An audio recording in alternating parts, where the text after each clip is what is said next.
Coming up on Mountain News at 5:30, we continue to track Hurricane Helene as it makes its way toward the U.S. Plus, the 5th annual Power Up the Pantry event wraps up. We'll have the latest from Pikeville. And we're still seeing a lot of rain across eastern Kentucky, and we have a new advisory in effect, and we'll talk about that coming up in a few minutes. Dedicated to southern and eastern Kentucky, this is WYMT Mountain News at 5:30. Good evening, I'm Steve Hensley. We are continuing to track Category 3 Hurricane Helene as it heads towards Florida. And after making landfall, its remnants are expected to bring heavy rain and high winds to the bluegrass. First Alert meteorologist Eric Dean has the latest. Eric. That's right, Steve. Good afternoon. We are keeping an eye on the rain that is pushing through eastern Kentucky, and some places seeing several inches, especially over towards portions of Harlan County, as well as portions of Wise County in Virginia, Lee County in Virginia, and in Claiborne County as well. So there's the latest live pinpoint Doppler radar. Again, notice all that moisture pushing its way up and over into eastern Kentucky. We're nowhere near done with this system, folks. We have to keep an eye on this over the next several hours. We have a flood watch in effect for the majority of the viewing area. This goes into effect until 8 o'clock this evening. This is a new advisory that was just issued as of the top of the hour. Now under a flood warning, Claiborne, Lee, and Wise County. That's Lee County, Virginia. Claiborne and Wise County. Now under a flood warning until 5 o'clock Friday morning. Several inches of rain have already fallen across that area, especially towards Bell, Harlan, and Letcher County. So this is something that we are monitoring over the next several hours. The entire weather team has been keeping an eye on this, making sure you get the latest first alert. Outside right now, it is still raining in Hazard. Look at the temperatures in the 60s, even low 70s. 70 in Logan, 70 in Somerset, 69 in Irvin, 68 in Moorhead, 67 in Jackson, 66 in Hazard. As we take a look at the next 12 hours, keeping the rain chances in the forecast, folks. It's going to stay there for at least the next 12, even 24 hours. Temperatures are not moving much, and when you wake up in the morning, we'll see temperatures in the mid to upper 70s. Now, we'll get a little bit of a break, and I'll tell you when that will be coming up in the first alert forecast in a few minutes. Steve. All right, it's going to be a nasty few hours. Thank you, Eric. We continue to monitor what is going on with Hurricane Helene. We have some video from the Manatee County Sheriff's Office out of Florida. Deputies thank those in the city of Anna Maria, close to St. Petersburg and Sarasota, for obeying evacuation orders there. FEMA Administrator Deanna Criswell says the storm could make its presence felt in many states. This is going to be a multi-state event with the potential for significant impacts from Florida all the way to Tennessee. So please take this threat from storm surge seriously. Residents that are in these areas, they can still take action. They can take action now to move out of harm's way. Hurricane Helene was upgraded to a Category 3 major hurricane this afternoon as it continues to strengthen before making landfall later tonight. Weather is having an impact not only on the ground but in the air as well. Some flights have been delayed or even canceled, including at an airport in Arlington, Virginia. Here in Kentucky, we understand there have been 2 cancellations. One flight that was set to leave for St. Petersburg, Clearwater, and another that was scheduled to arrive there later this evening. Folks in southern Kentucky are keeping an eye on the weather as well. The World Chicken Festival in London usually draws big crowds every year. One man who says he's been to New Mexico and Texas says the weather is going to be a little crazy, it seems. Dave Bittendorf and the 180 vendors have been told to be prepared. We will have more from London in our next half hour. While Helene has not made its way to Georgia just yet, there's been havoc in the Peachtree State before the system even arrives. Power crews have been out in full force already working to restore power. Crews received several calls about fallen trees and down power lines overnight.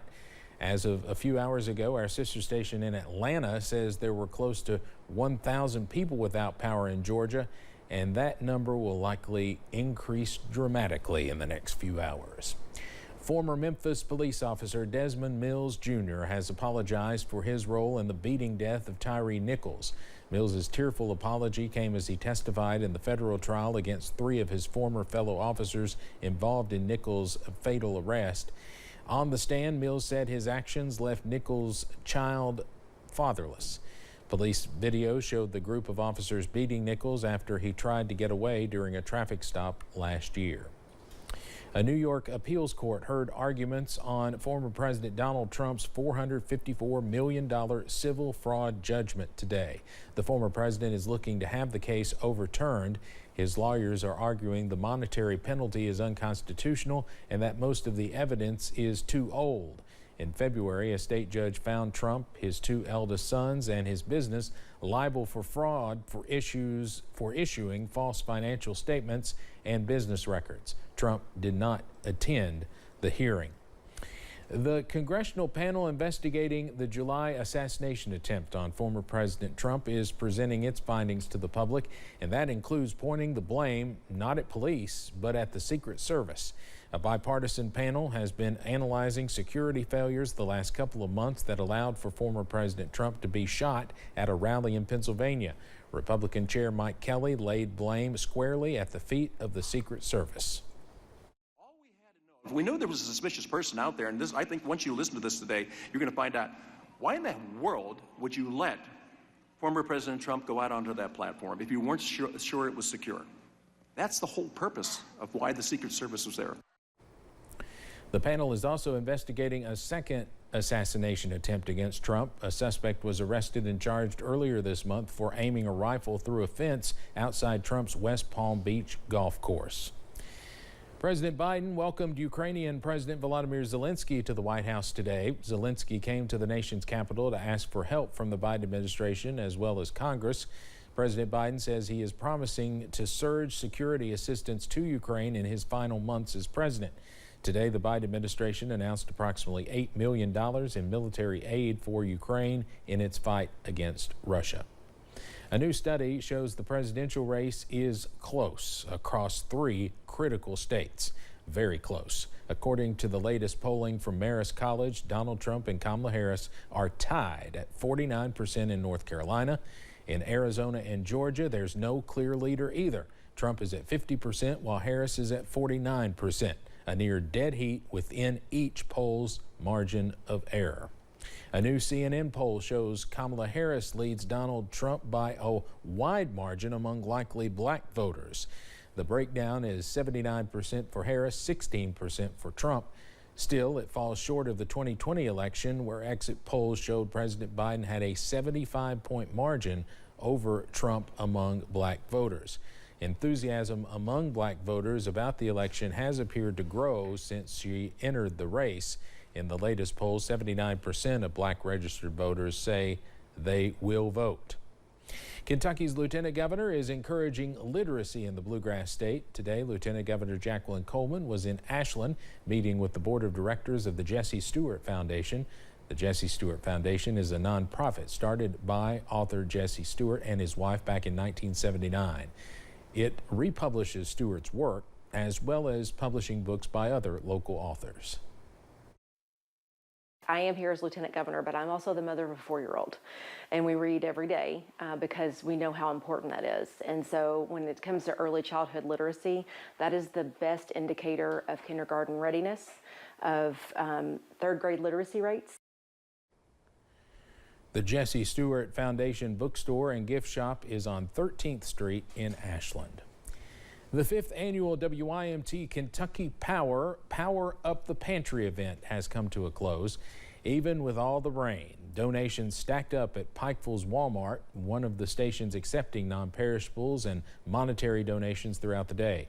Representatives with God's Pantry Food Bank say part of that success likely came from this year's location change, saying the mission was to make the drop-offs more accessible and more convenient to help more pantries reach those who need it most. They run short, just like you might go to your cupboards and you run short of food. The pantries run short of food from time to time, and this helps to replenish them so that they can continue the goal that they have to help everyone that they can. Officials say the Hazard location collected 800 pounds of food and $246 in monetary donations. Pikeville is estimating approximately 1,000 pounds of food and $135 in monetary donations. We've not yet heard the amounts from Ashland. At 6, we'll have a live update from Hazard. Coming up here on Mountain News at 5:30, there are many reasons to refinance, including to secure a lower interest rate to reduce your monthly payment on a home. We have some things to consider before you refinance.